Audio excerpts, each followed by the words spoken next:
अगहन माह यानी कि मार्गशीर्ष के पहले बृहस्पतिवार को करें माँ लक्ष्मी की स्थापना, पूजा और व्रत। इस दिन माँ लक्ष्मी की स्थापना और पूजा की परंपरा है। मान्यता है कि तुलसी और लक्ष्मी की पूजा करें। पूजा पूरे अगहन माह या फिर इस माह के गुरुवार को एक साथ करने और अन्नदान करने से लक्ष्मी खुश होती है और उनके आगमन के बाद उनका स्थायित्व बना रहता है। अगहन के हर बृहस्पतिवार को लक्ष्मी की पूजा होती है। इसके संदर्भ में सनातन धर्म में भी उल्लेख किया गया है। ग्रंथों में इसका वर्णन मिलता है कि अगहन बृहस्पतिवार को अगर सुहागिनें बुधवार की रात घर की साफ सफाई करने के बाद निष्ठा से लक्ष्मी की उपासना करें तो वे प्रसन्न होकर उपासक के घर स्थायी तौर पर आ जाती है। अगहन मास में बृहस्पतिवार को लक्ष्मी जी की व्रत पूजा से सुख संपत्ति और ऐश्वर्य प्राप्ति के साथ मन की इच्छा पूरी होती है। इस दिन विधि विधान से माँ लक्ष्मी की स्थापना कर पूजा अर्चना की जाती है और घर के द्वार पर दीपों से रोशनी की जाती है। इस दिन महिलाएं व्रत रख सुबह ही पूजा कर लेती है तथा दोपहर में अगहन बृहस्पतिवार की कहानी सुनी जाती है। इस दिन घर के मुख्य द्वार से लेकर आंगन और पूजा स्थल तक चावल आटे के घोल से आकर्षक अल्पनाएं बनाएं। इन अल्पनाओं में माँ लक्ष्मी के पांव विशेष रूप से बनाएं। इसके बाद गुरुवार सुबह ब्रह्म मुहूर्त से ही माँ लक्ष्मी की भक्ति भाव के साथ पूजा अर्चना करें। इसके बाद उन्हें विशेष प्रकार के पकवानों का भोग लगाएं। अगहन महीने के गुरुवारी पूजा में माँ लक्ष्मी को प्रत्येक गुरुवार को अलग अलग पकवानों का भोग लगाने से उनका आशीर्वाद प्राप्त होता है।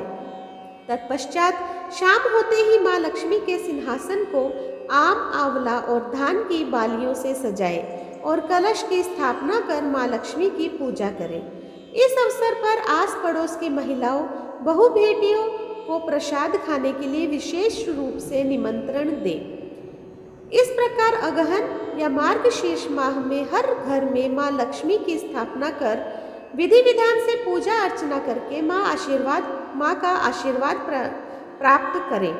श्री महालक्ष्मी की व्रत कथा, अगहन बृहस्पतिवार व्रत व कथा, गुरुवार की व्रत कथा, इसे श्रवण और पठन करने से दुख दरिद्रता दूर हो जाती है। श्री महालक्ष्मी माता की कृपा से सुख संपत्ति ऐश्वर्य प्राप्त होता है, मन की इच्छा भी पूरी होती है। अगहन बृहस्पति व्रत व कथा विधि नियम। नंबर 1, यह व्रत पूजा करने से माता महालक्ष्मी प्रसन्न होती है तथा सुख शांति एवं धन संपत्ति प्राप्त होती है।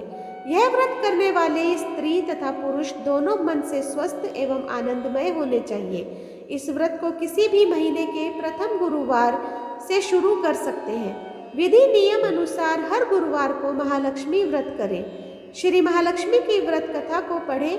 लगातार 8 गुरुवार को व्रत पालन कर अंतिम गुरुवार को समापन करें। वैसे यह व्रत पूजा पूरे वर्ष भर भी कर सकते हैं। पूरे वर्ष भर हर गुरुवार के देवी की प्रतिमा या फोटो के सामने बैठकर व्रत कथा को पढ़ें। नंबर 2, शेष गुरुवार के दिन 8 सुहागनों या कुंवारी कन्याओं को आमंत्रित कर उन्हें सम्मान के साथ पीढ़ा या आसन पर बिठाकर श्री महालक्ष्मी का रूप समझ कर हल्दी कुमकुम लगाएं। पूजा की समाप्ति पर फल प्रसाद वितरण करें तथा इस कथा की एक प्रति उन्हें देकर नमस्कार करें। केवल नारी ही नहीं अपितु पुरुष भी इस पूजा को कर सकते हैं। वे सुहागन या कुमारिका को आमंत्रित कर उन्हें हाथ में हल्दी कुमकुम प्रदान करें तथा व्रत कथा की एक प्रति देकर उन्हें प्रणाम करें। पुरुषों को भी इस व्रत कथा को पढ़ना चाहिए। जिस दिन व्रत उपवास करें, दूध फलाहार करें, खाली पेट न रहे, रात को भोजन से पहले देवी को भोग लगाए तथा परिवार के साथ भोजन करें। नंबर 3, पद्म पुराण में यह व्रत गृहस्थ जनों के लिए बताया गया है। इस पूजा को पति पत्नी मिलकर कर सकते हैं। अगर किसी कारण पूजा में बाधा आए तो औरों से पूजा करवा लेनी चाहिए, पर खुद उपवास अवश्य करें। उस गुरुवार को गिनती में न लें। नंबर 4, अगर किसी दूसरी पूजा का उपवास गुरुवार को आए तो भी यह पूजा की जा सकती है। दिन या रात में भी पूजा की जा सकती है।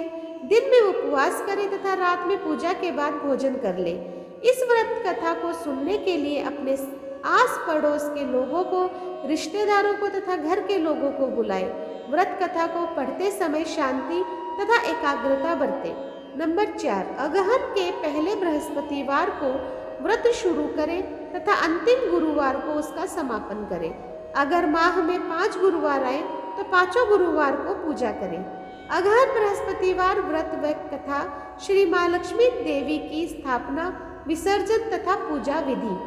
नंबर 1, इस पूजा को करने के लिए किसी ब्राह्मण पुरोहित की आवश्यकता नहीं है। हर कोई अपनी भक्ति से पूजा कर सकते हैं। एक दिन पूर्व ही घर को गोबर से लीप ले तथा फिर गीले कपड़े से पोंछ ले। इसके बाद एक ऊंचे पीढ़े या चौकी पर या छोटे मेज पर बीच में थोड़े गेहूं या चावल रखकर एक साफ सुथरे तांबे का पीतल के लोटे को पानी से भरकर चावल या गेहूं पर रखें। पानी में सुपारी, कुछ पैसे और दूब डालें। ऊपर से लोटे में चारों तरफ 5 तरह के पेड़ के 5 या 7 पत्ते डालकर बीचों बीच एक नारियल रखें। उस नारियल पर देवी का फोटो बांध या चिपका या रख दें और लोटे पर हल्दी कुमकुम लगाएं और साथ ही उस लोटे के गले में लोटे के हिसाब से लहंगा बांध दें और नारियल के ऊपर एक छोटी सी चुनरी भी चढ़ा दें। साथ ही देवी की प्रतिमा या फोटो को पूर्व दिशा में मुंह करके या उत्तर दिशा में मुंह करके स्थापना करनी चाहिए। इस व्रत कथा की पुस्तक में जो फोटो है उसे भी सामने रखें तथा पूजा प्रारंभ करें। नंबर 2, इसके बाद आचमन। ओम केशवाय नमः, ओम नारायणाय नमः, ओम माधवाय नमः। इन तीनों मंत्रों को पढ़कर प्रत्येक मंत्र से एक एक आचमन करें। फिर ओम गोविंदाय नमः बोलते हुए हाथ धो लें। फिर देवी को फूलों से जल का छींटा देते हुए स्नान कराएं और हल्दी कुमकुम लगाएं। पुष्प हार अर्पित करें, धूप दीप जलाएं। फिर इसके बाद भोग लगाकर महालक्ष्मी व्रत के महात्म्य का पाठ करें। शुरू में महालक्ष्मी नमन अष्टक का पाठ करें, फिर देवी को प्रणाम कर कथा का पाठ शुरू करें। कथा की समाप्ति पर देवी की आरती उतारें तथा फिर से प्रणाम करें। नंबर 2, इसके बाद आचमन।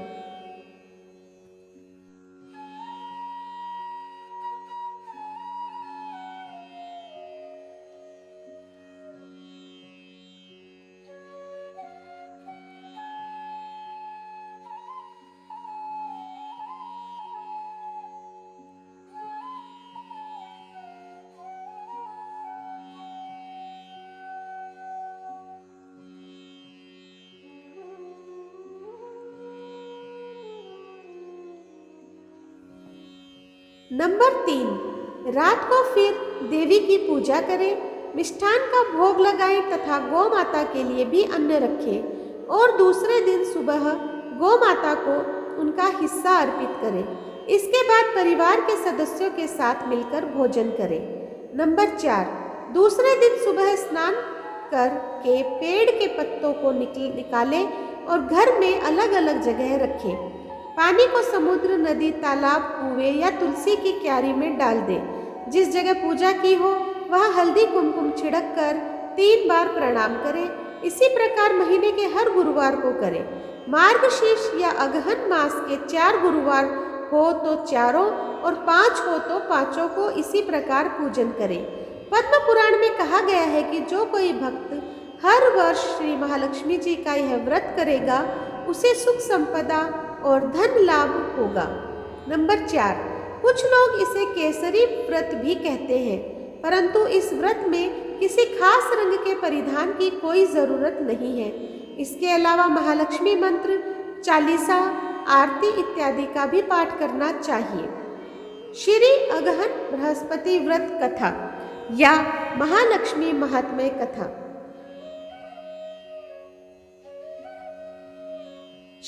अगहन बृहस्पति व्रत कथा के श्रवण और पठन करने से दुख दरिद्रता दूर हो जाती है।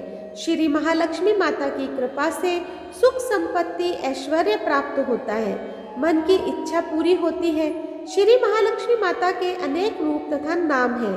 भूतल में वे छाया, शक्ति, तृष्णा, शांति, जाति, लज्जा, श्रद्धा, कांति, व्रति, स्मृति, दया, तुष्टि, माता, अधिष्ठात्री एवं लक्ष्मी के रूप में स्थित है। उन्हें प्रणाम करते हैं।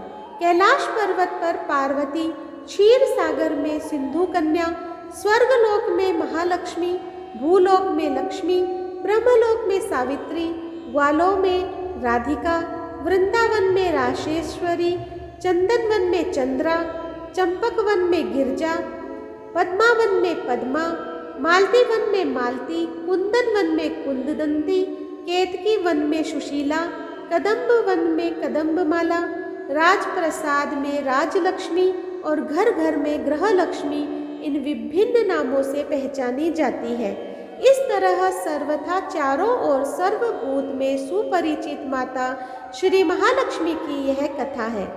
अब हम इसका श्रवण सौराष्ट्र देश में श्रवण पठन करते हैं।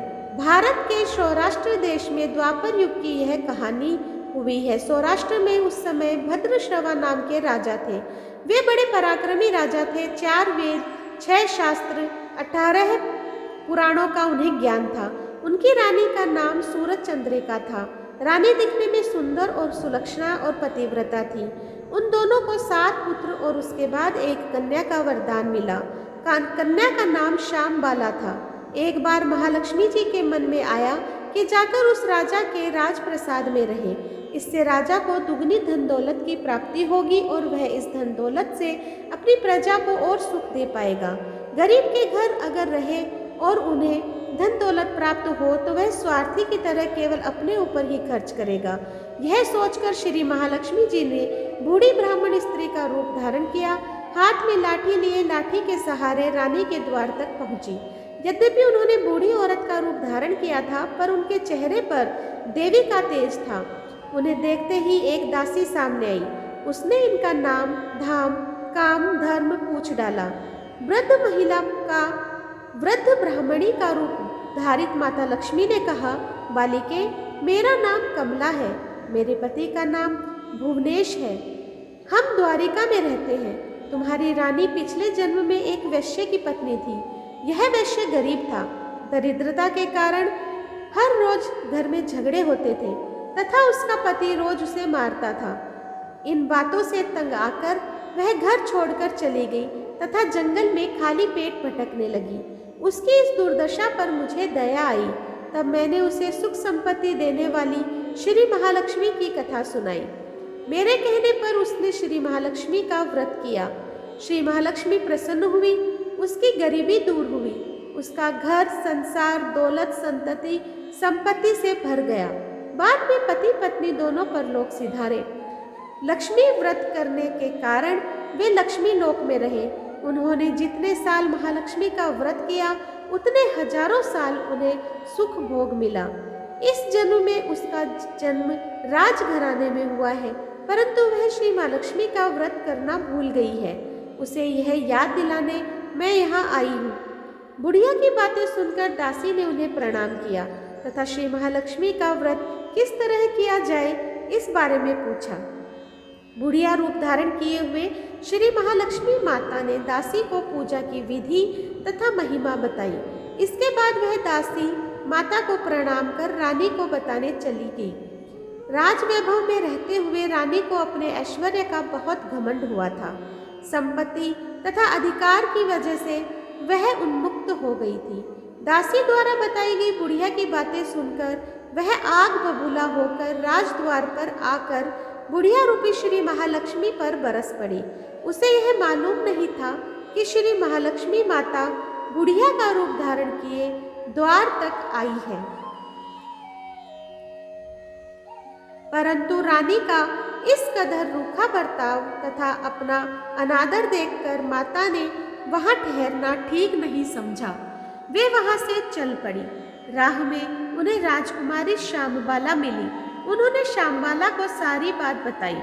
श्यामबाला ने अपनी ओर से श्री महालक्ष्मी माता से क्षमा मांगी। माता को उस पर दया आई।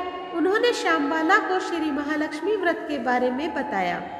उस दिन अगहन माह का पहला गुरुवार था। श्यामबाला ने परम श्रद्धा से श्री महालक्ष्मी का व्रत रखा।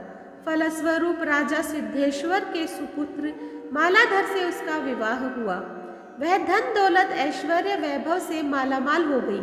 पति के साथ ससुराल में आनंद से दिन बिताने लगी। इधर श्री महालक्ष्मी का रानी पर प्रकोप हुआ। फलस्वरूप राजा भद्रश्रवा का राज्य एवं राज कारोबार नष्ट हो गया। यहाँ तक कि खाने के लाले पड़ गए। ऐसी हालत में एक दिन रानी ने राजा से निवेदन किया कि हमारा दामाद इतना बड़ा राजा है, धनवान है, ऐश्वर्यशाली है, क्यों न उसके पास जाए, अपना हाल उसे बताएं, वह जरूर हमारी मदद करेगा। इस बात पर राजा भद्रश्रवा दामाद के पास रवाना हुए। राज्य में पहुंचकर एक तालाब के किनारे थोड़ी देर विश्राम लेने के लिए ठहरे। तालाब के पानी लेने आते जाते दासियों ने उन्हें देखा। उन्होंने विनम्रता से उनकी पूछताछ की। जब उन्हें यह मालूम हुआ कि वे रानी श्यामबाला के पिता हैं, तो दौड़ते हुए जाकर उन्होंने रानी को सारी बात बताई। रानी ने दासी के हाथ राज परिधान भेजकर बड़े ठाठ से उनका स्वागत तथा आदर सत्कार किया, खान पान कराया। जब वे लौटने लगे तो सोने की मोहरे से भरा एक घड़ा दिया। राजा भद्रश्रवा जब वापस लौटे तो उन्हें देखकर रानी सूरज चंद्रिका खुश हुई। उन्होंने सोने की मोहरों से भरे घड़े का मुंह खोल दिया, पर हाय भगवान, घड़े में धन के बदले कोयले मिले। यह सब श्री महालक्ष्मी के प्रकोप से हुआ। इस प्रकार दुर्दशा में और कई दिन बीत गए। इस बार रानी स्वयं अपनी कन्या के पास गई। वह दिन अगहन माह का अंतिम गुरुवार था। श्यामबाला ने श्री महालक्ष्मी का व्रत किया, पूजा की, अपनी माता से भी व्रत करवाया। इसके बाद रानी अपने घर आई।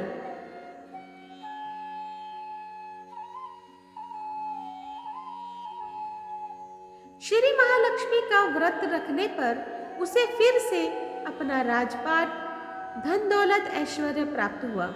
वह फिर से सुख शांति आनंदमय जीवन बिताने लगी। कुछ दिनों बाद राजकन्या श्यामबाला अपने पिता के घर आई। उसे अपने घर देखकर सूरज चंद्रिका को पुरानी बातें याद आई। यह कि श्यामबाला ने अपने पिता को घड़ा भर कोयला दिया था और उसे तो कुछ भी नहीं दिया था। इसी कारण श्यामबाला को पिता के घर आने पर उसका कोई आदर आतिथ्य नहीं हुआ, बल्कि अनादर हुआ। पर उसने इस बात का बुरा नहीं माना। अपने घर लौटते समय उसने पिता के घर से थोड़ा नमक ले लिया। अपने घर लौटने पर उसके पति ने पूछा, अपने मायके से क्या लाई हो?